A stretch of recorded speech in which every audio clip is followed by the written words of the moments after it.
दोस्तों UPSC examiner ने बुढ़ापे में एआई का यूज़ करके प्रीलिम्स 2026 का पेपर बना दिया।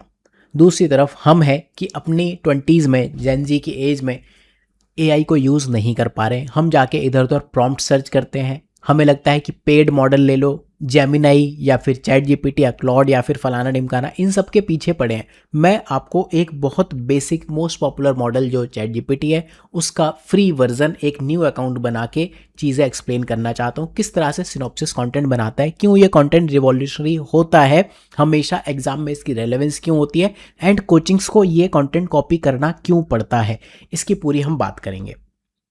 मैं आपको माइंडसेट बताना चाहता हूँ इस लेक्चर में। एक टॉपिक को पहले मैं ये आपको बताऊंगा कि इसके पीछे माइंडसेट क्या है, इसके बाद एक दूसरे सेकंड टॉपिक में इसको अप्लाई करके देखेंगे, फिर सिलेबस के वन लाइनर्स हम देखेंगे कैसे होंगे, एंड एक जीएस जैसा दिखने वाला क्वेश्चन सॉल्व करना चाहेंगे। आपका ऑप्शनल कोई भी हो, सेम अप्रोच फॉलो करनी है। अगर आप अपने ऑप्शनल के लिए वीडियो चाहते हो तो कमेंट में अपने ऑप्शनल का नाम लिखो। राइट, तो हम कंटेंट कॉपी करते हैं, कंटेंट नहीं, ये बेसिकली टेबल ऑफ कंटेंट है। सिनॉप्सिस हमेशा टेबल ऑफ कंटेंट काफ़ी बड़ी देता है अपने नोट्स में। मैं कॉपी करता हूँ चैप्टर 2 स्कोप ऑफ एंथ्रोपोलॉजी, मैंने ये कॉपी कर लिया। राइट, एंड यहाँ डाल देता हूँ। यहाँ पर मैं आपके साथ ही एक कमांड लिखूंगा बहुत सिंपल कि here is index for one syllabus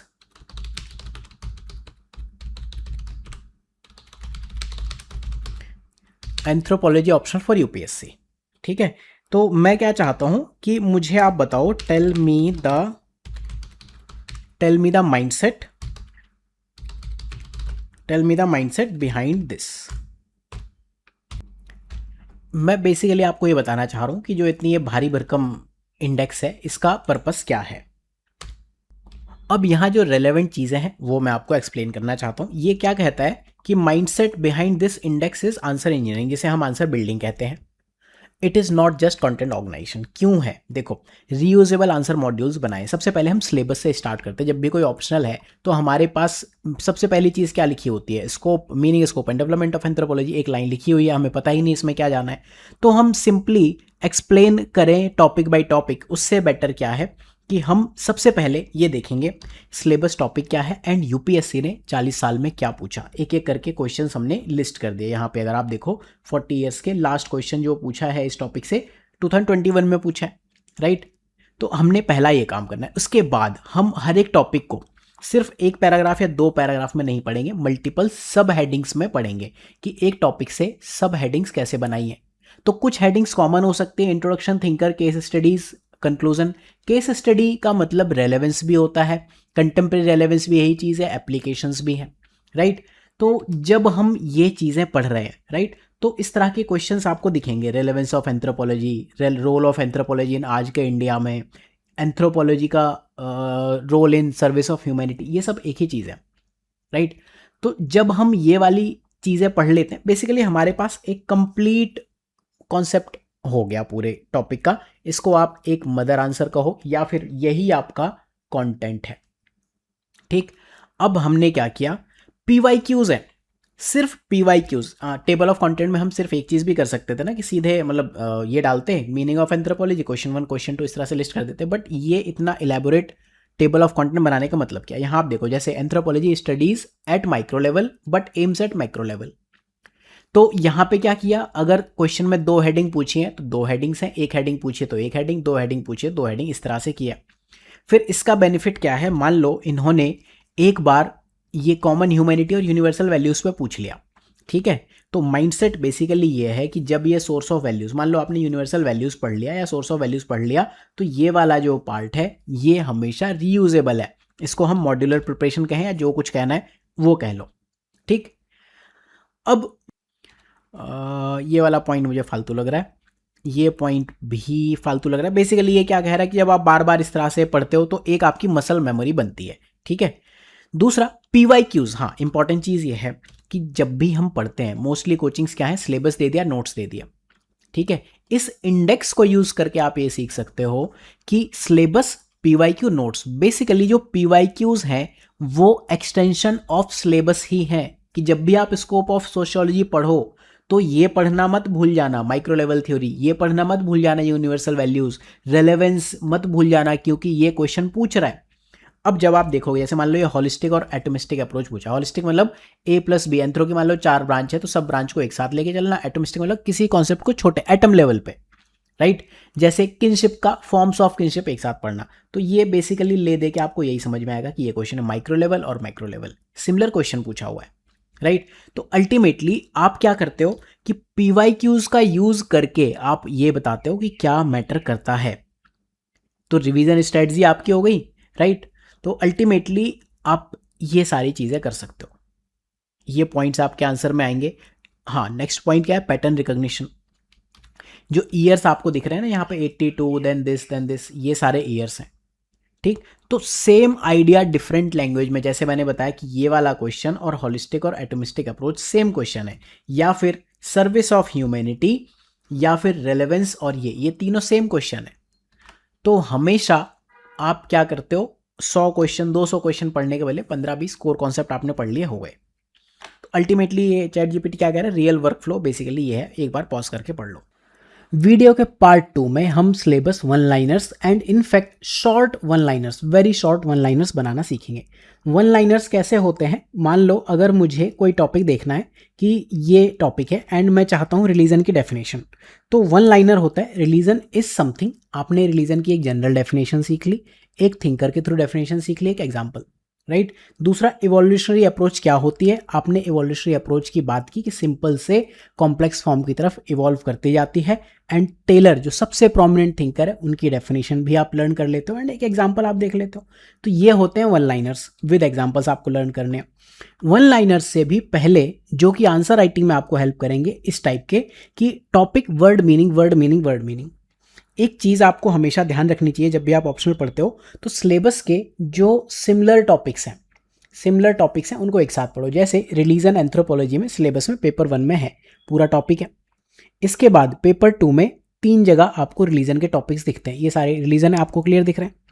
इसके अलावा जब हम PYQs देखते हैं तो आप देखोगे कि सोशियो के इन टॉपिक से भी क्वेश्चंस पूछे हुए हैं। जैसे कम्युनलिज्म से क्वेश्चन पूछा है, पेपर 2 में है, बट पेपर 1 के कॉन्टेक्स्ट में पूछा है। सेक्युलराइजेशन से क्वेश्चन पूछा है। रिलीजन इन साइंस तो यहाँ आ गया आपका टॉपिक में, but religion in modern society contemporary relevance भी पूछी है।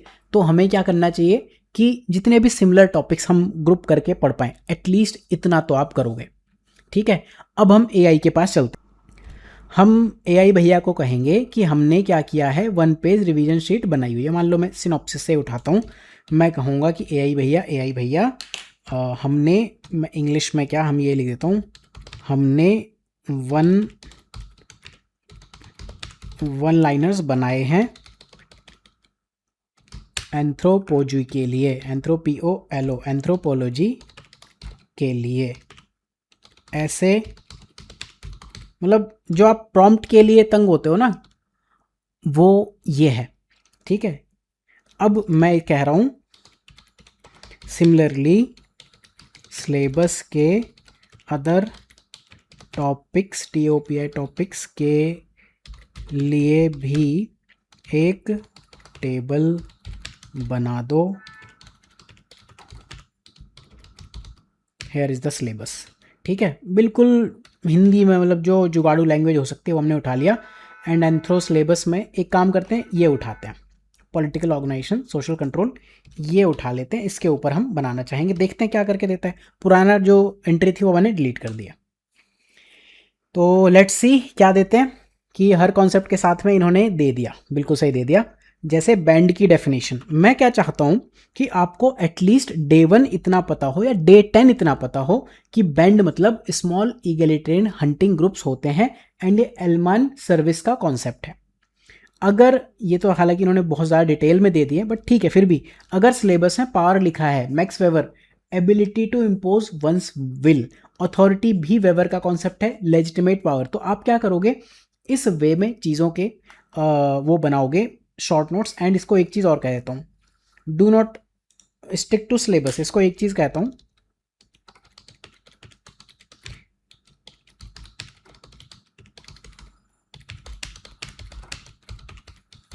मुझे एक्स्ट्रा नहीं चाहिए, स्पेलिंग मिस्टेक वगैरह सब देख लेगा अपने आप। देखते हैं क्या करता है।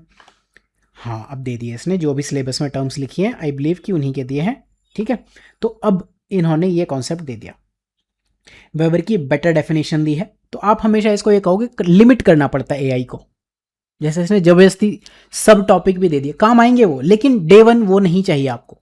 डे वन आपको ये चाहिए कि वेबर की monopoly over legitimate use of force. Authority की डेफिनेशन क्या है? Legitimate exercise of power. Authority, जैसे पिताजी आपके ऊपर अथॉरिटी रखते हैं तो लेजिटिमेट वे में आपको एक रसीद कर देते हैं ना, तो दैट इज अथॉरिटी। लेजिटिमेसी, आप क्या करते हो? आप चुपचाप हो, चपेट खा लेते हो, क्योंकि आप एक्सेप्ट करते हो उनकी पॉलिटिकल अथॉरिटी। तो हम इस तरह से वन लाइनर्स लर्न करेंगे, ठीक है? बिल्कुल हमने ऐसे कर लिए। अब एक काम करते हैं, एंथ्रो में एक 2025 का कोई जीएस टाइप क्वेश्चन उठाते हैं। ये पीवाईक्यूज है, अगर आपको ये फाइल चाहिए तो जो स्क्रीन पे लिखा है वो कर देना।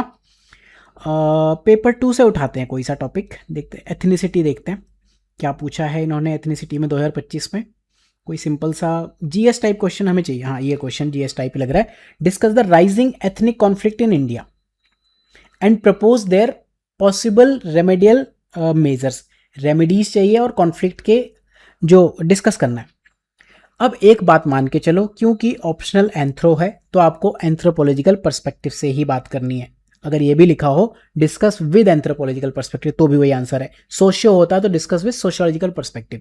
अब हम क्या करेंगे, जो हमने ये सब अभी गदर मचाई है, ये सब हमने वन लाइनर्स लर्न किए हैं, इनका यूज करके सिलेबस की एक एक टर्म को इस क्वेश्चन पे अप्लाई करेंगे। क्वेश्चन क्या है? पहला पार्ट में हमें आंसर करना है राइजिंग एथनिक कॉन्फ्लिक्ट। पहले यहीं तक सीमित रखते हैं कि rising ethnic conflict in India. Question में क्या है? Discuss rising ethnic conflict in India. तो इंडिया की वजह से जो है आप एग्जाम्पल दोगे एंड राइजिंग एथनिक कॉन्फ्लिक्ट। अब देखते हैं, देखो हमने बैंड क्या पढ़ा था, जो hunting food gathering society, band, tribe और चीफडम, ये बेसिकली ट्रेडिशनल इंस्टीट्यूट्स हैं। देखो, एक एथनिक कॉन्फ्लिक्ट हो सकता है कि बैंड बैंड में झगड़ा हो गया, ट्राइब ट्राइब में, शेयर्ड रिसोर्सेस के ऊपर ही झगड़ा हो गया, वहां पे एक कॉन्फ्लिक्ट हो सकता है। एक हमारा पॉइंट बन गया। अभी हम सिर्फ पॉलिटिकल ऑर्गेनाइजेशन के सिलेबस के टर्म को यूज करके आंसर बना रहे हैं। दूसरा, मैं कहता हूं कि जो ट्रेडिशनल इंस्टीट्यूट्स हैं एंड मॉडर्न स्टेट है, स्टेट भी आ गया ना, मॉडर्न स्टेट में हम कुछ और पॉइंट ले लेते हैं। अथॉरिटी को लेकर या गवर्नेंस को लेकर कॉन्फ्लिक्ट हो सकते हैं। दूसरा पॉइंट आ गया पहला हमारा कि ट्राइब ट्राइब मतलब सिमिलर लेवल पे शेयर्ड रिसोर्सेस को लेकर।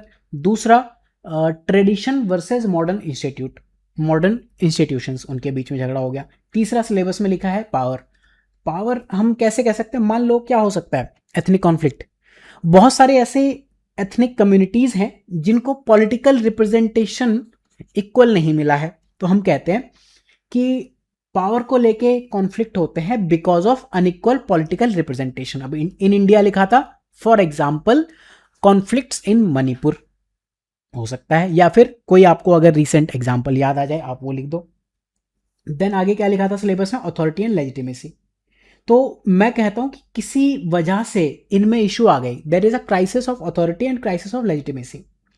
वेबर कहते हैं, अगर आप थोड़ा डिटेल में पढ़ोगे वेबर को, तो वेबर कहते हैं कि कॉन्फ्लिक्ट तब इमर्ज होता है जब legitimacy of political authority question कर दी जाती है, राइट? तो कॉन्फ्लिक्ट होगा। तो इनकी क्राइसिस कब आ सकते हैं? आप बताओ कि स्टेट को हम वैसे ही परसीव करते हैं कि बायस्ड है या एक्सक्लूजनरी है, तो वहां पे फिर एथनिक कॉन्फ्लिक्ट आ सकते हैं। फिर इसके बाद सोशल कंट्रोल, ये डरखाइम यहाँ पे अपनी बात करेंगे। डरखाइम क्या कहते हैं? वीक सोशल कोहेशन या फिर वीक कलेक्टिव कंसाइंस अगर होगा तो सोशल कंट्रोल या सोशल सॉलिडेरिटी कम होगी। सिमिलरली लॉ वगैरह की बात करेंगे। तो इस तरह से हमने इस टॉपिक से ही क्वेश्चन के पहले पार्ट में एंथ्रोपोलॉजी स्पेसिफिक 4-5 पॉइंट जनरेट कर लिए। मैं थोड़ा अगले टॉपिक से भी 1-2 पॉइंट जनरेट करके आपको बताता हूँ। मान लो सेक्रेड एंड प्रोफेन, मान लो कम्युनिटी ए है, वो किसी लैंड को सेक्रेड मानती है एंड कम्युनिटी बी वहां पे जाके कुछ कॉन्फ्लिक्ट कर देती है, तो कॉन्फ्लिक्ट हो जाएंगे। कम्युनिटीज तो अपने रिसोर्सेस को, लैंड को, टेम्पल्स को सेक्रेड मानती है, लेकिन उसको बाकी कम्युनिटी जैसे ही वायलेट करती है वहां पे इश्यूज आ जाते हैं। एक और कोई पॉइंट देखते हैं, बाकी आप सोचना कौन सा पॉइंट ले। टोटेमिज्म ले लेते हैं। टोटेमिज्म भी अगेन वैसा एक कलेक्टिव आइडेंटिटी की बात करता है, ठीक है? तो हमने पार्ट 1 में इतने सारे पॉइंट्स दे दिए, वो भी एंथ्रो ऑप्शनल से, एंड जो जीएस भी नहीं है। नोबडी कैन टेल कि ये जीएस का आंसर। अब दूसरे पार्ट में भी तो आना है ना, 15 नंबर में, propose their possible remedial measures, ठीक है? ये डी का मतलब डायरेक्ट रिपीटेड भी है। कहां से रिपीटेड है एक बार आप देख लो। सिलेबस टॉपिक यहाँ पे एक तो देखो आप, सिलेबस टॉपिक ही डायरेक्टली एथनिक कॉन्फ्लिक्ट लिखा हुआ है। दूसरा अगर आप क्वेश्चंस देखोगे ना तो यहाँ ऐसे दिख जाएंगे कि जैसे पॉलिटिकल एंड इकोनॉमिक रोल, यहाँ पे एथनिक कॉन्फ्लिक्ट था, ये रहा व्हाट इज एथनिसिटी, क्या एथनिसिटी कॉन्फ्लिक्ट को ऐड करती है। ठीक है, तो इस तरह से आप देखोगे PYQs रिपीटेड है। बट इसका सेकंड पार्ट हमें आंसर करना है क्या है, पॉसिबल रेमेडीज हमें बतानी है। अगेन इन्हीं दोनों यूनिट से करते हैं। पहले हमने पॉलिटिक्स से शुरू किया था, अभी हम रिलीजन से पॉइंटर्स लेते हैं। एक एक करके सिलेबस टॉपिक्स आप देखते जाओ। पहला क्या लिखा है कि एंथ्रोपोलॉजिकल अप्रोचेस, यहाँ थिंकर्स हैं। अच्छा एक चीज़ नोटिस करना, हम थिंकर वाली यूनिट पे गए भी नहीं आंसर करने के लिए, फिर भी हमारे पूरे आंसर में एंथ्रोपोलॉजी है। तो फंक्शनल मतलब किसी चीज़ का फंक्शन, डरखाइम की थ्योरी है फंक्शनल रोल ऑफ रिलीजन या फंक्शनल थ्योरी। तो डरखाइम कहते हैं there is integrative functional role of religion चीज़ों को जोड़ता है। एक पॉइंट हमने यहाँ से ले लिया। ठीक है, दूसरा मोनोथिज्म, ये मैं यूज़ नहीं करना चाहूँगा। सेक्रेड प्रोफेन हमने ऊपर यूज़ कर लिया, अगर आपको करना है तो यहाँ पे ठीक है, जो हमने ऊपर पॉइंट दिया था कि लोग रेस्पेक्ट नहीं करते, यहाँ पे आप कह दो कि respect different communities sacred spaces. Durkheim की 2 बातें कर दी। तीसरा हम यहाँ चलते हैं, नेक्स्ट टॉपिक लेते हैं, मिथ एंड रिचुअल्स। मैरिनोवस्की का जो कॉन्सेप्ट है मिथ्स, आप बताओ कि challenge the divisive myths. Rituals की बात करो, विक्टर टर्नर का जो कॉन्सेप्ट था कि रिचुअल्स का यूज करके हम एथनिक कॉन्फ्लिक्ट को दूर भी तो कर सकते हैं। इस तरह से आप एक एक करके पॉइंटर्स ले सकते हो। ठीक है, रिलीजन, साइंस, मैजिक, यहाँ से कोई भी पॉइंट आप उठाना चाहो कर सकते हो। यहाँ से अगर हम रेमेडीज में उठाएं तो अगेन वही कोई टॉपिक जैसे लेजिटिमेसी है, तो हम गवर्नेंस की लेजिटिमेसी इंप्रूव करते हैं कैसे, पॉलिटिकल पार्टिसिपेशन से। दूसरा पावर में जो इशू था तो इक्विटेबल डिस्ट्रीब्यूशन ऑफ पावर ले आओ। तीसरा लॉ, हमने ये वाला पॉइंट यूज नहीं किया था, ठीक है, कि ट्रेडिशनल वैल्यूज इंटीग्रेट करो फॉर्मल लॉज के थ्रू, जो सोसाइटीज के नॉर्म्स हैं उनके थ्रू लॉ बनाओ, जैसे 5th और 6th शेड्यूल की आप बात कर सकते हो। ठीक है, देन सोशल कंट्रोल की आप बात कर लो, पॉलिटिकल पार्टिसिपेशन। और ये तो 2 यूनिट से आपको इतने पॉइंट मिल गए, बाकी तो पेपर 1 पेपर 2 में इतनी सारी यूनिट्स हैं, उनको भी तो यूज करोगे। तो अगर आपको आंसर लिखना है राइट फ्रॉम एंथ्रोपोलॉजिकल पर्सपेक्टिव और आपके पास GS टाइप क्वेश्चंस आ जाते हैं, तो सिर्फ ये 2 काम करने थे आपको। AI को ये कमांड देनी है, ये उठा लेना, अदरवाइज सीधे पूछो कि इसके लिए मुझे कमांड चाहिए, क्या करें। अच्छा एक और कमांड आपको बताता हूँ कि मान लो और मुझे 1 लाइनर्स चाहिए कि यहाँ पर हमारा टॉपिक था रिलीजन एंड हमने जो हेडिंग बनाई यहाँ पे, ठीक है, एंथ्रोपोलॉजी डेफिनेशन के बाद हम दूसरा टॉपिक लेते हैं। मान लो हम सेक्रेड एंड प्रोफेन में ही जाते हैं। ठीक, हम कॉपी करते हैं ये वाली डेफिनेशन सेक्रेड एंड प्रोफेन। ठीक है, एंड मैं क्या करूँगा यहाँ पे इसको भी डिलीट करता हूँ, इसको हम डिलीट करते हैं। आपके सामने चल रहा है लाइव, कोई ऐसे नई चीज़ नहीं। एंड न्यू चैट यहाँ से आती है अगर आपको पता हो तो। ठीक है, ये I have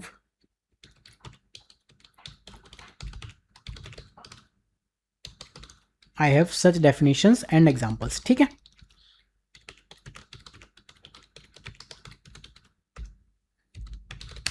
I want similar content 4।